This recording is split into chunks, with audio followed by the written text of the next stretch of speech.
Assalamualaikum warahmatullahi wabarakatuh. Nama saya Oki Aulia Saputra Rambe dari semester 3B. Di pertemuan yang ke-15, kali ini saya akan meresum materi yang telah disampaikan oleh Bapak Dr. Haji Syarifuddin Hasan, MMMBA, dengan tema Temu Tokoh Nasional bersama Bapak Dr. Haji Syarifuddin Hasan, MMMBA. Beliau adalah Wakil Ketua MPR RI. Tugas ini ditujukan untuk memenuhi tugas mata kuliah Hukum Administrasi Negara yang diampu oleh Bapak Dr. Haji Dedi Mulyadi SMH beserta Bapak Dr. Emrandi Aridayandi SMH. Pada saat ini Indonesia masih mengalami COVID-19 dan dampaknya salah satunya kepada ekonomi. Sisi pertumbuhan ekonomi Indonesia pada tahun 2021 ini yaitu 4%. Rata-rata 3% Indonesia tidak mengenal sistem dari Amerika karena kebijakan pemerintah untuk mencampuri perkembangan perekonomian.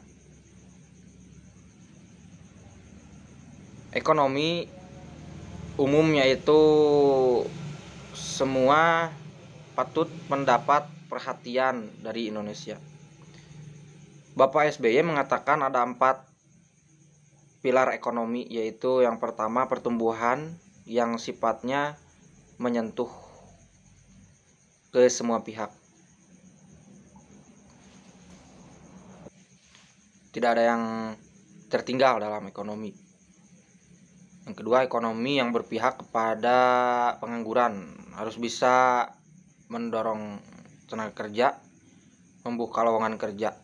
Yang ketiga, ekonomi yang berpihak kepada kemiskinan, pertumbuhan ekonomi harus bisa membuka lowongan kerja.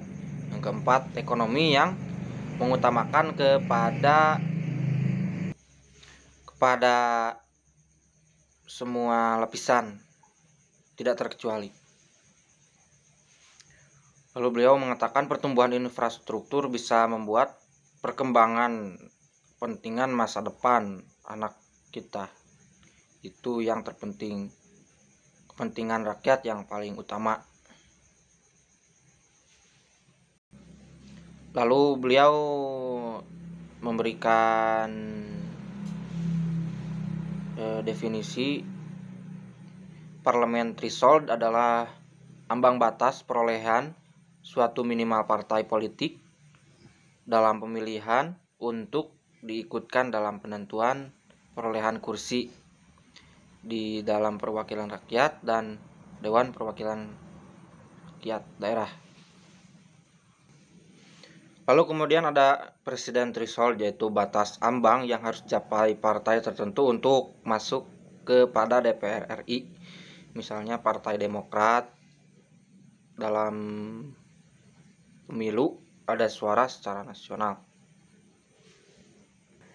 Kemudian beliau mengatakan ada 4 pilar kenegaraan yang harus dipunyai oleh seluruh rakyat Indonesia. Yang pertama, Pancasila, UUD 1945, NKRI, dan Bhinneka Tunggal Ika. Indonesia masuk ke dalam sistem 2 kamar. Pada kenyataannya tidak, karena secara konstitusinya, secara fungsi kerjanya tidak, karena pada sekarang tidak memiliki hak yang sama dengan DPR, seperti hak budget, garis besar haluan negara atau GBHN adalah patokan yang ditetapkan oleh MPR. Mungkin sekian review materi dari saya. Mohon maaf bila